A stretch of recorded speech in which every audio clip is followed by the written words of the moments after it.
What's going on, everybody? It's the Scene Snob here, Mick Manhattan, and here's a new episode of the Scene Snob Reviews. I watched Star Trek Picard. It just premiered today on CBS All Access. Very excited for it leading up to it.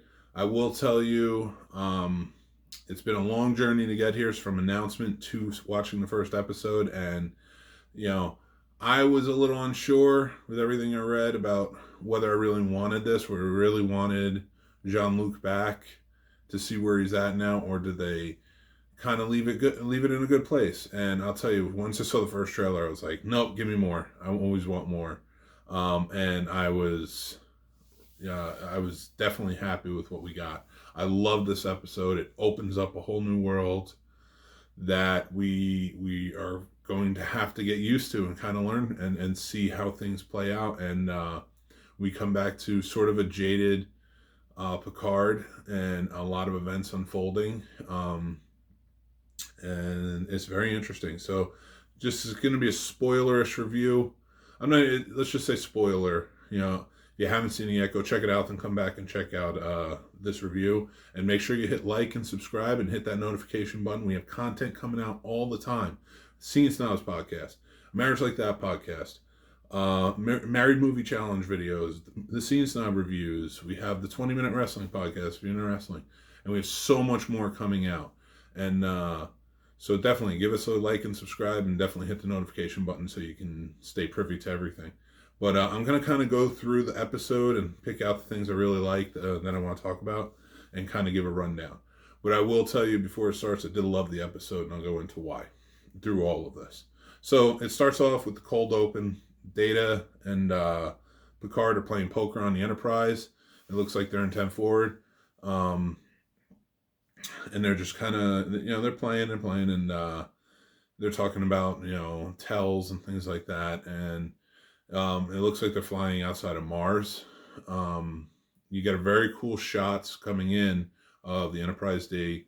So it's kind of beautiful.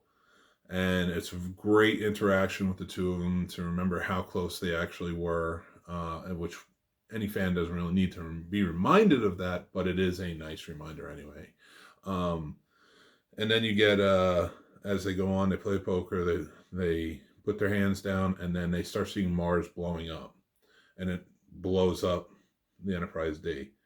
Well, that is where he wakes up, and you find out Picard is alive and well, living on Chateau Picard, where the vineyard his brother had run.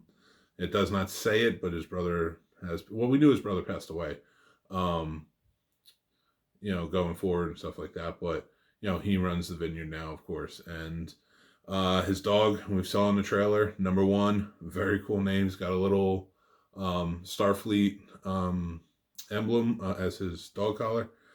Which I thought was very cool. And then after that, we cut to a girl named Daj and her boyfriend. She's talking about she got in the Daystrom Institute, which is in Okinawa. It's a synthetic institute that deals with androids, things like that. Then three black-clad, sort of like warriors, I guess, or spies. I thought they were Section 31 at first. Come in, kill off a guy, then they try to take her, and something in her activates, and she fights them all off and kills them all. And then, has flashes of Picard in her head. So she takes off. Then we get the opening credits, which was beautiful. The whole thing is beautiful. You get the Borg ship, everything. So you know where the story's kind of going, and the music is very gentle all throughout. Very reminiscent of Next Generation. It's gentle, and then it amps up, and it's wonderful. It really is terrific. They come back. He's got Romulan servants. He's about to do.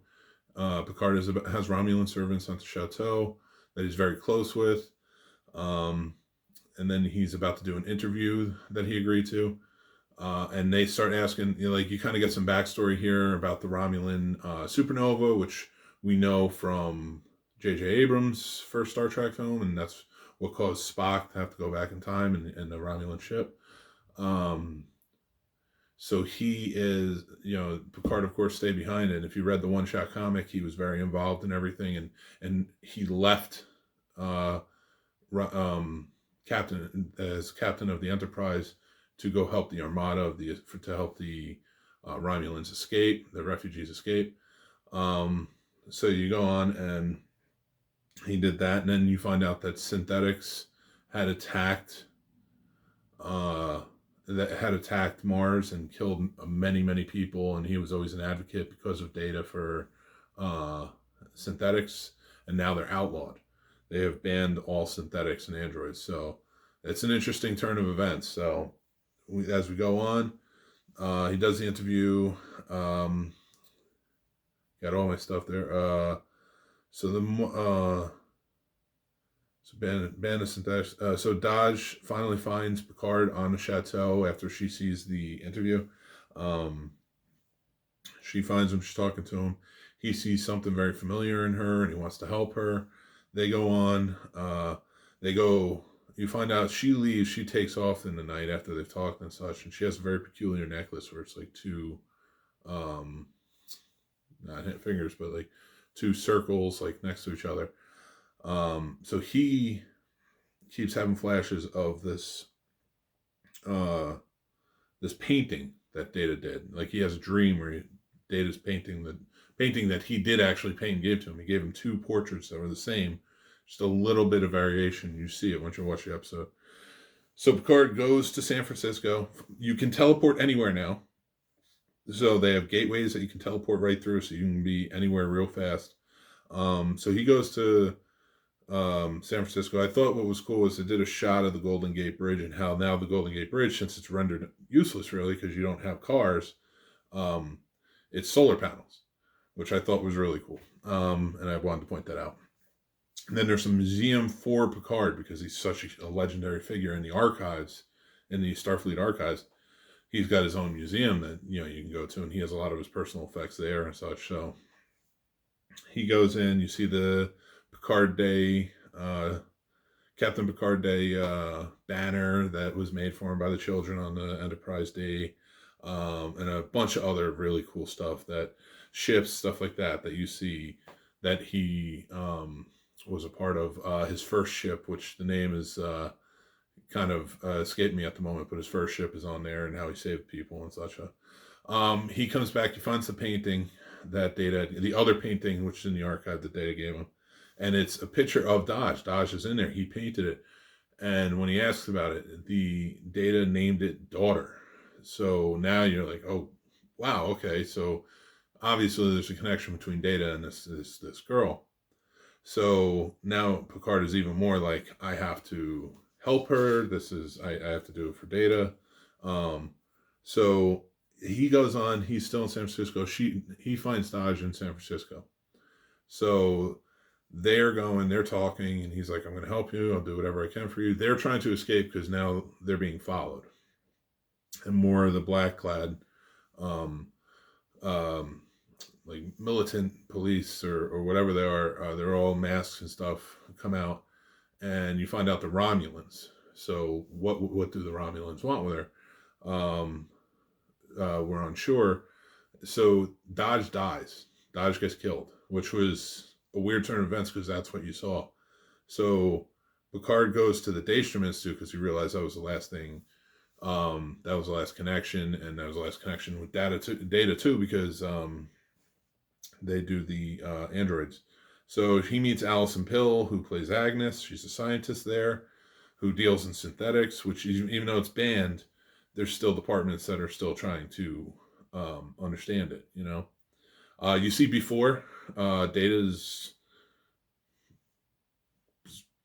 brother, he was in the creation from, what was it, Nemesis? So, you find before, and he's all dismantled and in a drawer that Agnes has. And they're talking about it, and she finds out that, like, he tells her about the necklace. He shows it to her, and because he has Dodge's necklace, and she goes, this is a symbol that for synthetic clones. They were working on synthetic clones, which you could take other androids and clone them into others, but they come in pairs. And when he realized they come in pairs, he's like, "Oh, Dodge has a sister. He has to find her." That's the big thing that it leads to. And then it cuts to her name's Dr. Asher, so I'm guessing it's Dodge Asher, and her sister, they didn't give her first name, is her twin, and she's working on this ship, and it's got Romulan ships everywhere, so you're wondering what she's actually working on. And then a Narek, who's a Romulan, comes out, and he starts talking to her, and you can see a connection sort of there. And then you find out they're working on a Borg ship. They're working on the cube, so there's a lot done, and that's how the show ends. So there's a lot to kind of unveil there, and there's a bigger story happening. So we're gonna see a lot happening, and again, I just love the setup with this episode. It was a great pilot that set up quite a bit of characters. We only got Data in it for now from the original series, from Picard's past. But we know we're going to get more just based on the trailers alone and such. So I am excited to keep going with this. They're doing a great job so far. But if you haven't seen it, so that's my feelings on it. I loved it. If you have seen it, let me know what you think. Comments, messages. Definitely want to hear what you guys think. What did I miss? I know I missed a lot of Easter eggs, of course.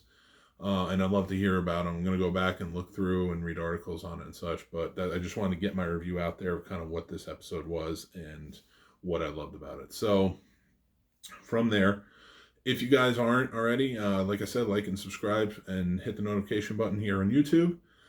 Check out thescenesnobs.com. We have all our content on there kind of all together, so you can go check out everything. Follow us on Instagram and Twitter at The Scene Snob. I'm very active on there, also on the Scene Snob Facebook page.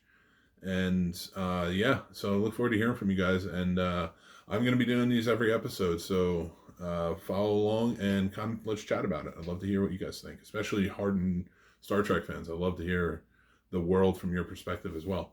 So thanks very much for listening, and I will talk to you guys soon. Take care.